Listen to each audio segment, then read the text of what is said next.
Welcome back to another episode of Out of Bounds. This is episode 18, part 2, a continuation from last week.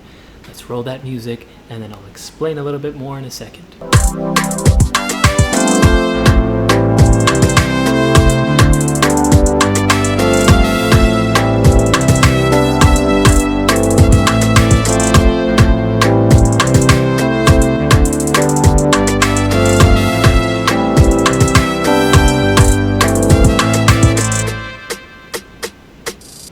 I couldn't hear it. I can't hear it this time. I was pretending. Welcome back to another episode Out of Bounds. My name's Danell Leyva. This is episode 18, part 2. Like I said, this is a continuation from last week. So last week I had a long chat with my good friend August, and we had over an hour worth of footage, and so obviously I had to cut it in two. And last week I posted the first half of the video, and you can click on it right here or here.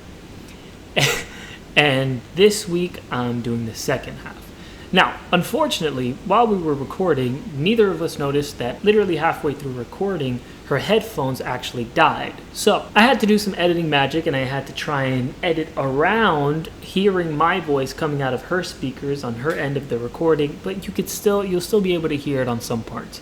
I did my best, but that's just a fair warning. You know what I mean? Sometimes things like that happen. It's weird because in this day and age of Zoom and all that stuff, it's what happens. Okay, I'm making this intro way too long. Let's get started. Without further ado, episode 18, part 2, and here we go. That's really interesting that you say that because I feel incredibly similar because there was a lot of times, especially towards the end of my career, where I became very efficient in my workouts, right? I was getting in and out of the gym insanely quick. I was doing everything and just like knocking everything out, doing everything really well, and just having the rest of the day off. And there was a lot of moments where now especially I'm like, man, I could have gotten started so much earlier, and who knows, I could have potentially been so much further in my career, but it didn't happen. You know, like I don't know why I know why.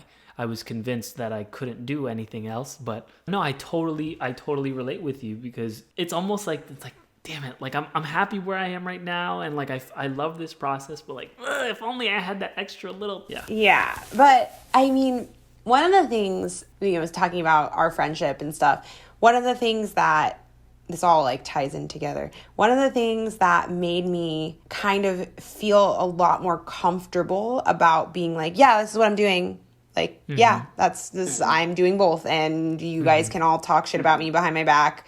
Like, all my friends from high school, like, talk shit about me and how stupid it is. And then I was like, oh, but now I'm on your TV, so how stupid was it? Anyway, one of the things that you did, and I don't even think you realize this because we joke about it a lot. Like, we always joke about your stepdad / coach all the time. Like, for everyone listening, Dee like just started talking about it publicly, but for like the last like our entire friendship, like it's been like a huge inside joke like between us. Yeah. The moment that you like opened up and told me about that, it made me realize like everyone is held back by someone or something. Like everyone cares about what other people think so fucking much that it's not stop. Like just stop. And when you told me about like how crappy you felt when I refuse to say his name, so whatever. How crappy you felt when he told everyone that he thought that you wouldn't make the Olympic team, and he literally just like said it in public in front of everyone, and he's supposed to be your coach. What? And father figure. Yeah, right. And dad. Like what? Like you pick whichever one's worse. You know. I'm gonna go with dad. I think that's worse. Yeah. And then, stop. I can't. I was about to just like stop. Okay. But when you started talking about it publicly and just kind of like got fed up with that narrative that everyone was like putting on like how great it was and all the stuff, and you finally, the whole day when it was like, Danell posted something on his Instagram about it, and he like wrote this long caption where he thanked like all of these people for everything that they've done in his career, and he like purposely left off his stepdad, and I knew that he purposely left him off because at this point he had already told me the whole story and like blah blah blah. Yeah. So this girl comments on his Instagram and is like, well, what about your stepdad? Like, why would you not thank your stepdad? And I was just so annoyed. Funny enough, I think that I had just told you too. It was like literally like that week you had just told me. And so it was obviously fresh on my mind because I love the Olympics. I watch the Olympics I love it like so much. And so I was sold this fucking lie about you and your family. Yeah. Like I literally you drank the Kool-Aid of thinking like, wow, what a great relationship. Yeah. And I was like, this lying ass bitch. Anyway, so when that girl commented and was like, oh my God, why would you not include him? Like blah, blah, blah. And I don't know if you had seen it yet or whatever. I don't know if you've seen it, but I just commented and I was like, he said what he said. Like, stop. I was so mad. I was so upset. And it was so funny because everyone was like, who is this girl in his comments, like yelling at people? Yeah. And that was the other moment that we just like, boom, became even tighter we're best friends now. Sure. But like we had known each other for like 4 months at that point, and I was like fighting with people in his Instagram comments. Yeah. Like, what? He said what he said. No, like, why are you here? Like, amazing.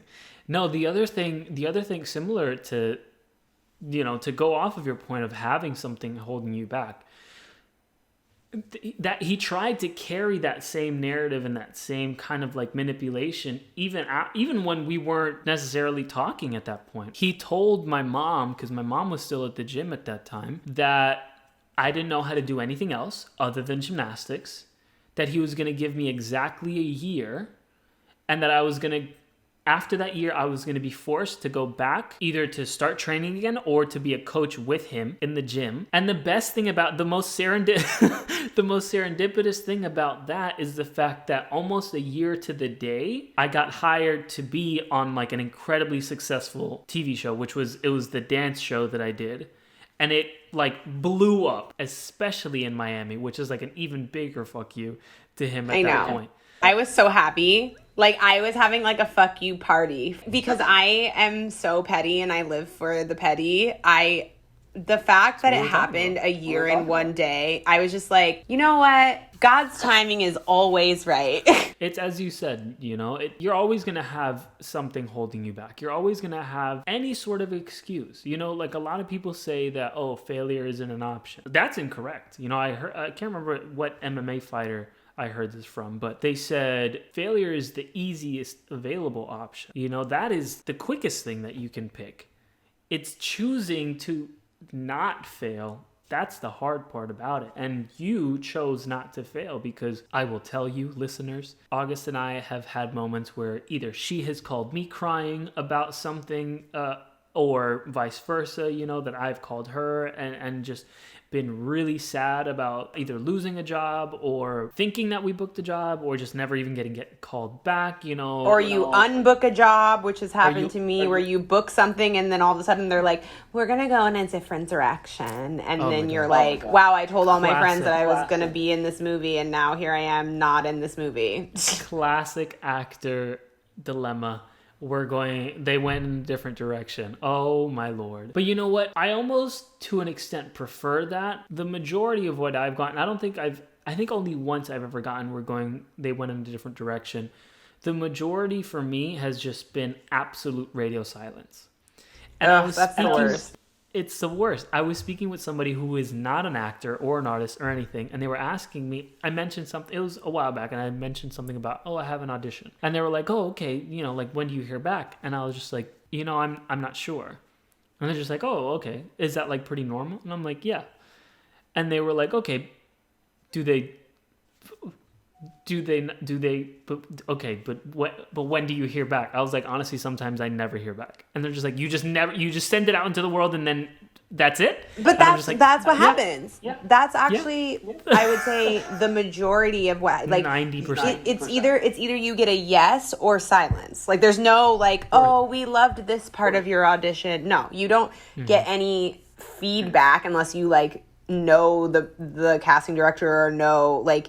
Yeah, and so I think you're right. That's a really hard part. So there's this thing that ABC does called the ABC Diversity Talent Showcase, and every single year they bring me in to audition for it. And one time I got to the first round of auditions and then nothing.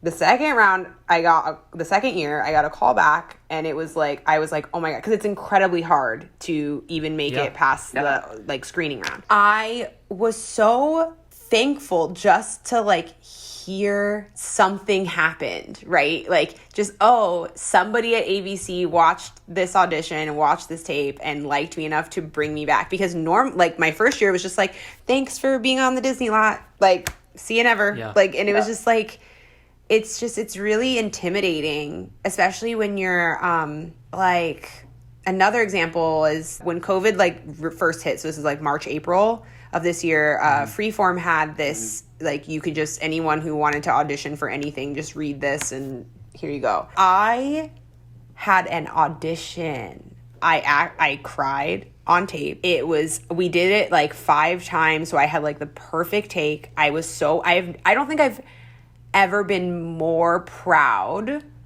of an audition than that one. Actually, I don't think that's true. But this one I was very, very proud of. Nothing. Yeah. Radio silence.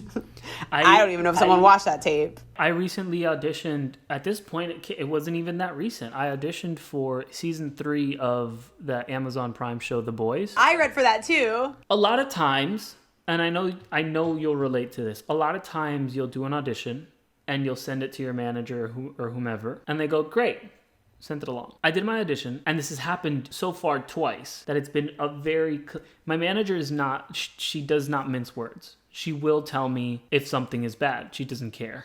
This ain't it. I sent her the audition and she goes, this is amazing. This is so good. You did so good. And when your manager says that to you, you're just like, wow.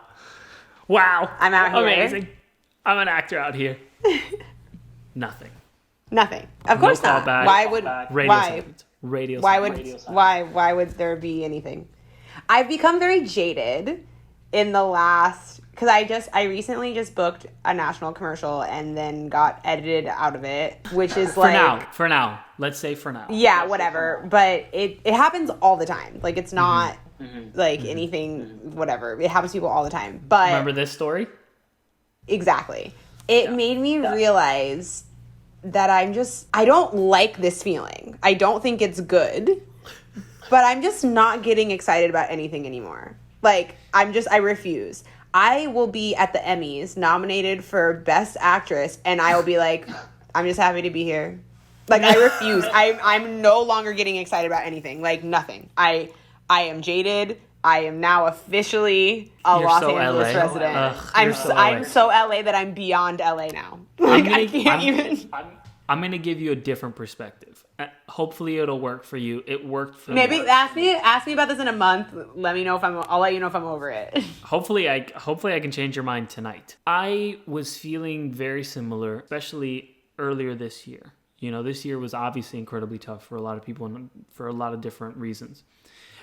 There was a moment where I was a little unsure of, like, did I make the right choice? Like, am I doing the right thing? And then I saw a video of Brie Larson. She made a YouTube video where she spoke about Brie Larson, Captain Marvel. Does she have an Oscar? Am I incorrect in assuming she has an Oscar, doesn't she? I have no idea. I don't know. If she doesn't have one, she for sure was nominated for Room. Doesn't matter. Oh, wait. I think the movie won. Either way, the movie was great and she was nominated. Okay. If she didn't win, she was for sure nominated. That Brie Larson. She made this YouTube video speaking about all of the auditions she didn't get. Brie Larson. And she was speaking about, she said something, it was somewhere around she said something like 98% of the auditions that she's done, she hasn't booked. And that, I was like, oh, I see. And it actually gave me so much motivation because I actually think my percentage is way higher than that. How many auditions does she get though? You know what I mean? But still, she was like listing off some of like the bigger ones that she auditioned for and that she didn't get. And by the way, I love seeing like random super famous actors talk about like something that they auditioned for that you would never like ever imagine them, and you're just like, there's no way. Why would you be in the Hunger Games? Like, right. You know, I've only been doing this for not even 4 years in total. And I've already done quite a couple things, and like rather big things. Like I said, I did that short film out of, you know, with the USC students. I actually got booked for a whole movie for the first time ever last year. We were shooting the short film version of it when, you know, the world exploded. But like, I'm doing pretty good, you know? I feel you though. In the UK, they love this saying that says it's the hope that kills you. And I hate it, but I hate it. But it's true. So true. It's so true. Because it's so true. Here's the thing. I don't mean that I'm not going to put my full effort and love into my art. That's not what I mean. Absolutely. I'm just not getting my hopes up anymore. Like, that's what it is I am jaded. I hate it here. Like, I'm just kidding. But like, I just we don't. We hate it here. Yeah, exactly. Yeah. It's not that I don't love what I do, because obviously I love it so much because I get my feelings hurt 3 times a week and I'm still doing it. So clearly there's either I'm mentally ill or I enjoy abusing myself, or I really love what I do. I'm going to go with the second one, but let's say a little tiny bit of both. Probably both. But I mean, I just don't want the disappointment.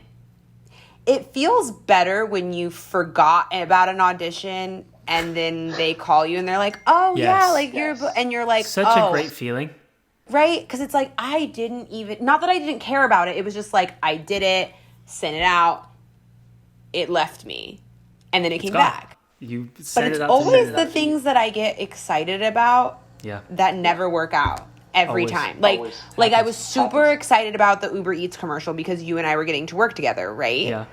But then they completely changed what they wanted to do, and they weren't happy with like the layout of what they decided to do, so they tried to reshoot it. I know they did because they brought me in a second time for it. Which is hilarious. Which is hilarious. Because you auditioned a second time and they booked you a second time. Right? Exactly. I was like, what are you guys doing? But okay. And so, you know, I was so excited about that. And then we didn't even get any shots together, even though we took tons of we were sitting I was just too excited. To each other, basically.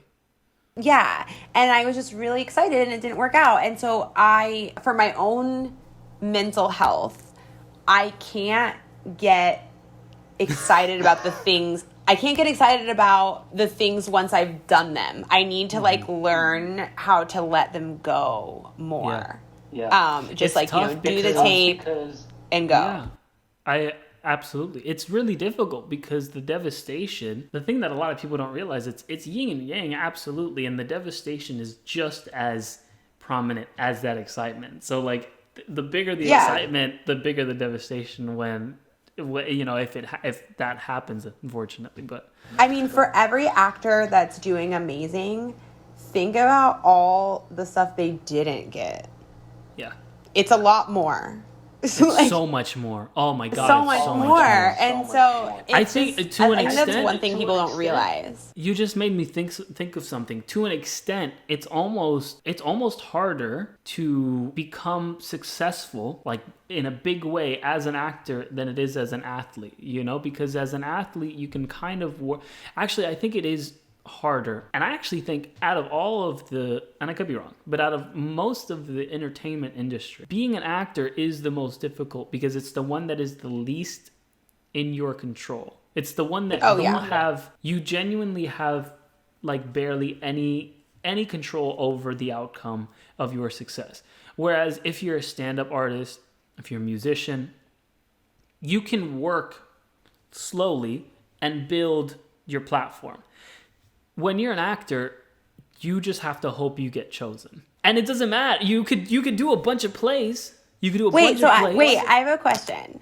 So because one of the things that you talked about in one of your earlier episodes was about when you got selected as an alternate for the team, and you were like, bruh. And so, right? And like, how did that feeling obviously it all worked out, so, you know, you might look back on it differently. But at that moment, how does that moment compare with other things in acting that you had that you didn't necessarily get the outcome that you wanted? It was significantly different because, to an extent, and I know this is going to sound weird, and I know a lot of people might not even believe me, but to an extent, I knew that wasn't the end result. I knew that even though I was selected as an alternate, I felt that I was still going to compete. And maybe it could have potentially been just me trying to cope with, it was my own mental game with myself that I was like, nope, you're still competing. Don't worry about it. Keep pushing forward. There was immediately the day of Olympic trials was very, very difficult. So much crying.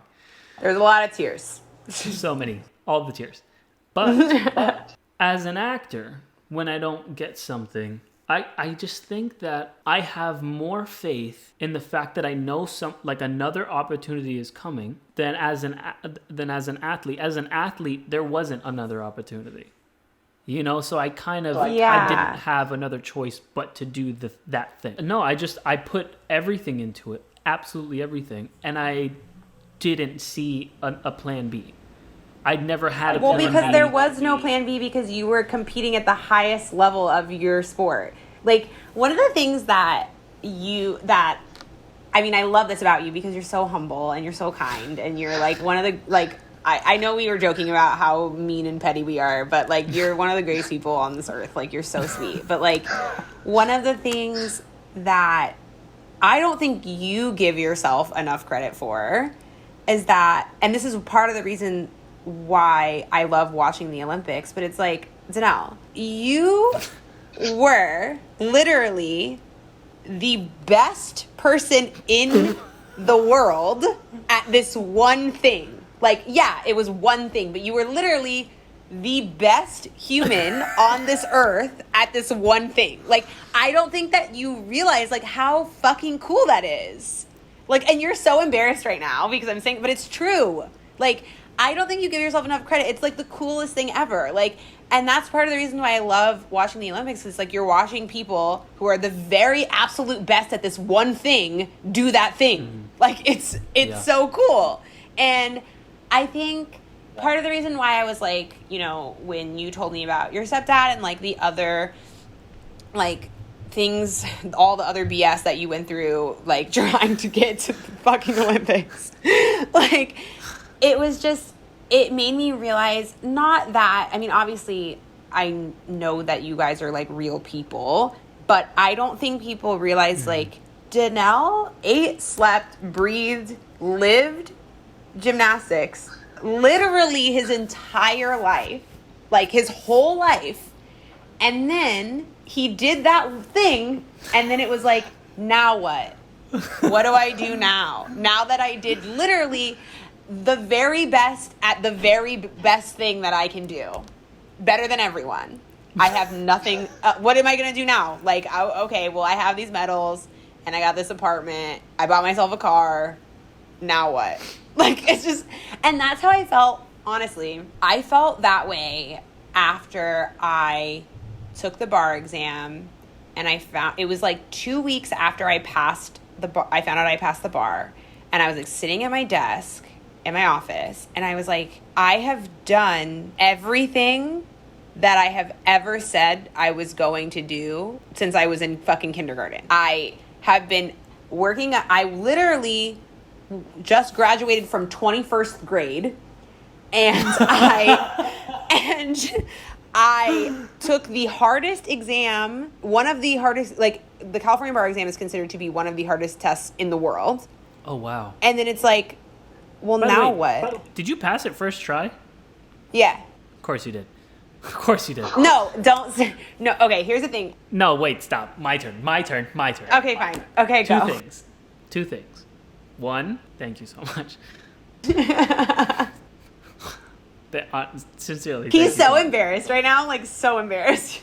For real, thank you. But here's the other thing. I was really lucky in knowing that I knew exactly what I wanted to do afterward. Because I didn't want to be doing the thing that I was already doing. That's true. I was still doing the thing that I was just like, I needed to do it, and I needed to end, and I needed to leave the way that I wanted to.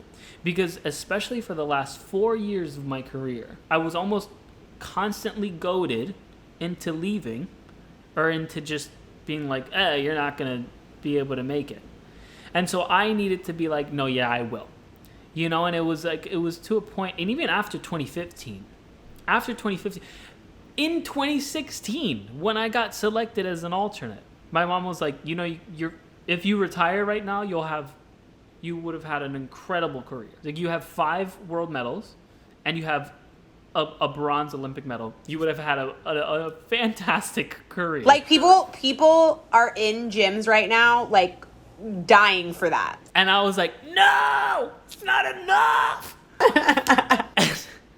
But more than anything, it's just like I wanted to leave when I wanted to, because I'm very stubborn, as you are, and that's why we're friends. I wanted to go when I wanted to go. I wanted to be like, and now I'm done. You know, and rather than yeah, and seen, rather than people dropping the curtain on me. You know. Yeah. But I can totally understand your transitional period where you know, you did the thing that you were hoping to do, and then you were like, yeah, it's like, well, now what? Yeah. What do I do now? Like, what do I do? Yeah. Okay. Yeah. And I don't know. One of the other things that we said we were going to talk about was moving to LA so we both are from Florida. Well, yeah. I'm from Seattle. I was born in Seattle. I lived there, and then when my parents divorced, I moved to Florida with my mom. Dee and I are from very different parts of Florida. She's from Florida. I'm from Miami, which is like, yeah, it's in Florida, but it's not. And she can attest to the fact that Miami is not exactly part of Florida. It's not Florida. It's not. It's a bubble in itself. It's not great. It's not, I'm not saying that it's like, you know, it's not LA, I'll tell you that. It's just not as bad as the rest of Florida. Still bad, but not as bad. It's not great, but I would say it's the best place in Florida. I would That's agree. Still a compliment, right? I think. Yeah, but the best place in Florida is like saying, you know, smartest dumb person in the world. I mean, the thing about moving from Florida to LA was the first thing, and we've talked about this so many times, the first thing that was wild was how crazy was it when you saw what you were about to pay in rent? I choked. One, my money management skills back then were atrocious. So I had no concept of anything. I did see, and I was like, oh, I guess that's pretty normal. I was so wrong. For me, it was, the thing that really got me was the water bill. Water bill in LA, there is water in the air in Florida. You could just go like this. You can walk outside and take a shower just by walking. You go like this kind of quickly, and you'll have some water like in your hand. In LA, the water disappears in the middle of as it's falling. It's like, you know, luckily I'm somebody, even in Miami, I take quick showers. But there are people that don't take quick showers, especially if they come from Miami. And when you get the water bill, you're just like, what is that? What is this? I don't understand. Yeah, that was the biggest thing for me. Also, just the mountains for me I was like, what? I was like, hills? There are hills here? I was like, this is the beach. And they go up, and then they go down? Yeah. Yeah. We go up and down? No. It was just, no way. No, I mean, the other thing was parallel parking was wild. Because, like, in Florida, everyone I tell in LA this is like, what? You don't have to parallel park on your driving test in Florida. Like, you don't have to do that. At all. At all. And, like, I don't even think there are questions about it on the written test. Like, there's nothing, they don't do that. Like, do you know what parallel parking is? No, it's this. Okay. It's this. Great. And so when I moved to LA, like, everything is street parking.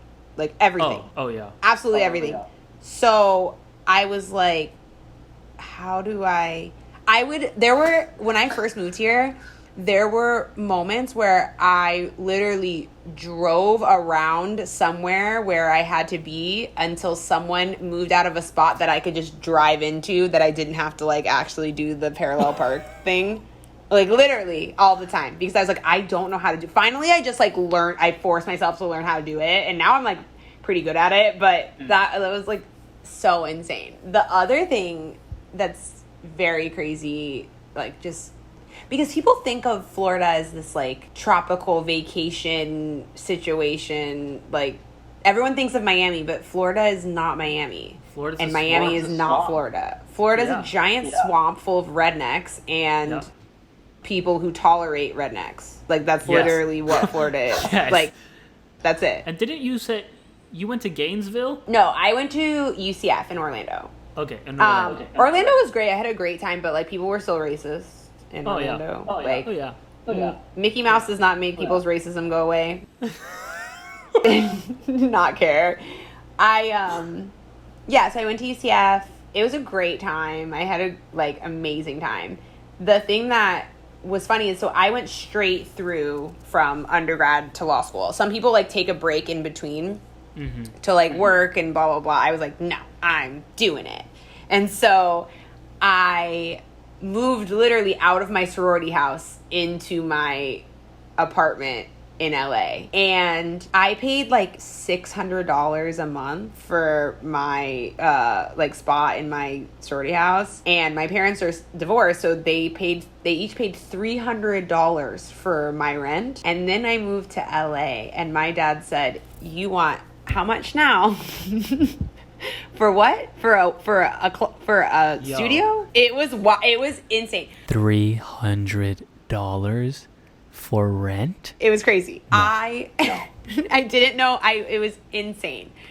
And that was a big difference. The people are really different. I mean, Florida... Can I be honest? There aren't...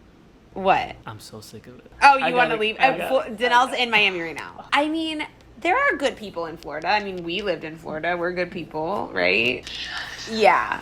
It's a lot. I mean, mainly LA, what? the thing that is most difficult for me, people in Miami don't have the same drive as people in LA. Regardless if people in LA are whatever it is that they're going for, they are out there to hustle and work for that. People in Miami, they work so that they can party. And that's it. You know, like it's like what are we doing on the weekend? You know, let's work for the weekend. Whereas people in LA are just like, let's work for that so that 10 years from now we don't have to work anymore. You know? I mean, everyone in Miami's like, oh my God, do you want to go to space? Space. They work for Ultra. They work so that they can go to Ultra. Because those tickets are $1,000. The fact that people pay, like I go to Coachella every single year because I love it and it's so fun. And I've been trying to convince Danell to come to Coachella with me, but he will not do it. He's like, it's just not for me. And I'm like, the thing is, my back will not take it. Okay, see, but he doesn't even realize it's an art festival also. But he does have a bad back. Like D like cannot do long things because gymnastics. By the way, we've been recording now for an hour and 10 minutes, and we said, yeah, I think we'll be done in like 40 minutes. That's so funny. Well, because it literally turned into like a phone conversation like we always have. Like last night, D called me and I was literally straightening my hair, and I have really curly hair. It takes me an hour to straighten my hair, and we talked the whole time.